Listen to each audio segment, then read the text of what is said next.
Hey, welcome to Draft Academy. My name is Mike. In this tutorial, I want to talk to you guys about creating a multiple choice test in JavaScript.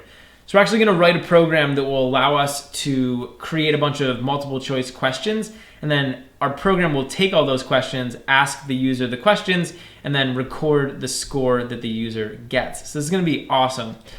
I just want to show you guys some stuff that I already have here. The first thing I have is this variable called questions.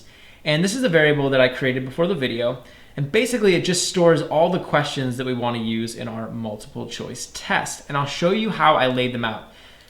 So in here, I basically have three objects, and this questions array is just a list of like question objects. So I have this guy right here, this guy right here, and this one down here. So all of these objects actually represent a multiple choice question.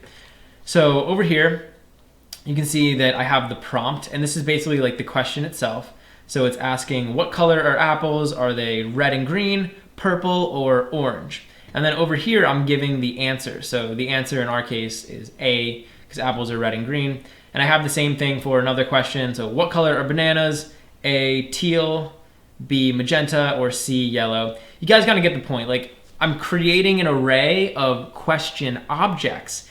And then what I'm gonna do is we'll write a program that will go through this array, and it'll grab each question, it'll ask the question, get the answer, and figure out what the user, how the user did. So did they get it right or wrong? So if you want to follow along, you can just create an array just like this with your own custom questions using this prompt name and the answer using this answer name. I also have another variable called score, and score is just set equal to 0 here. So that's going to be like how many questions the user got right. So let's go about asking these questions. What I want to do is I basically want to loop through all the questions inside of that array, and individually I want to ask each question. I want to get the user's response. I want to figure out if that response is correct or not, and then I'll tell them whether or not they got the question right. In order to do this, our best bet is to use a for loop. So I'm going to say for var I is equal to 0.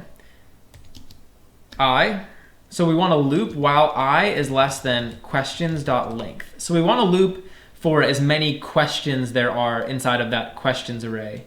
And finally, we just want to say I++, so we'll increment I. So this is our basic like for loop structure. Now, inside of this for loop, we can actually start writing some code.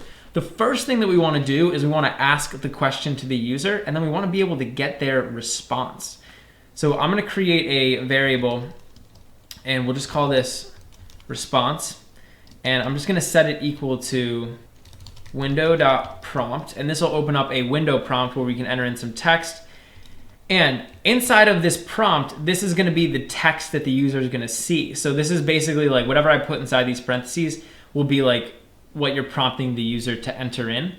And we already have that prompt attribute inside of our questions array, which has all the questions.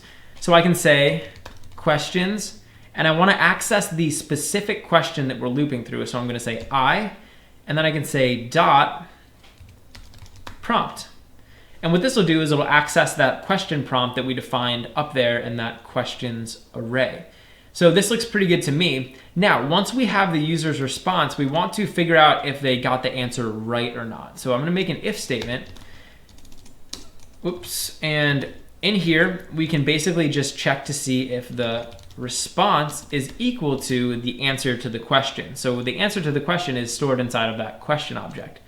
So I can say questions, and I want to access the specific question that's getting looped through right now, and we can say dot answer. So if the response that they give is equal to the current question, then we're going to be good to go. So if that is indeed the case, then down here we can just increment the score. So I can say score plus plus. So if they got the question right, we'll give them an extra score. And actually, why don't we alert to them that they got the question right? So we'll say correct. Then we can say else. So if they didn't get the question right, we'll just yell at them. So we'll give them an alert, and it'll say wrong. So that's basically all we need to ask the question, and then over here we're like grading the question. So once we've done that loop, then we want to just come down here and tell the user how they did. So we can just alert out you got, and will basically just alert out how many questions they got right out of the total. So we can say you got score plus out of, and then over here we'll just type in how many questions there were. So there were questions.length, number of questions. So that'll give us our score. So now let's come over here to our browser and see if we can play our game. So I'm gonna refresh the page, and here we are. So we have, this is displaying a little bit weird, but we have what color are apples? A, red, green, B, purple, or C, orange. So let's go ahead and enter in the right answer, which is gonna be A, apples are indeed red and green. And you'll see here we get that correct response. So we got the question right. Now let's get the question wrong. So what color are bananas? Teal, magenta, or yellow? Let's just say that they're B, magenta. So this should be wrong. So now we should get a prompt saying that you're wrong, right? So it's gone ahead and graded the question, and it's determined that we got the wrong answer. Last one is the last question. And what color are strawberries? Strawberries are red, so we'll click B, and then we'll hit enter. Now we should get a correct response. And actually, I got a wrong response here. I must have put this wrong in the questions array. Yeah, so this is my bad. Over here in the questions array, I had strawberries answer equal to A. It should have been B. That's my bad, but nonetheless, the program is still working as we wanted it to. So I'll click OK, and now this will give me the score that I got. So it'll tell me you got 1 out of 3 correct. So obviously the strawberries question was kind of rigged a little bit, but basically what it did was it asked us all those questions and it kept track of how we were doing. And then at the end, it printed out how we did. So we got 1 out of 3 questions correct. So that's sort of how we can build our little multiple choice test. And what's great about this is if I add in another question into this questions array, our loop over here will automatically be able to handle it. So it doesn't matter how many questions are in that questions array. The loop will just go through until we're out of questions to ask, and it'll keep track of the score no matter what. Hey, thanks for watching. If you enjoyed the video, please leave a like and subscribe to Draft Academy to be the first to know when we release new content. Also, we're always looking to improve, so if you have any constructive criticism or questions or anything, leave a comment below. Finally, if you're enjoying Draft Academy and you want to help us grow, head over to draftacademy.com/contribute and invest in our future.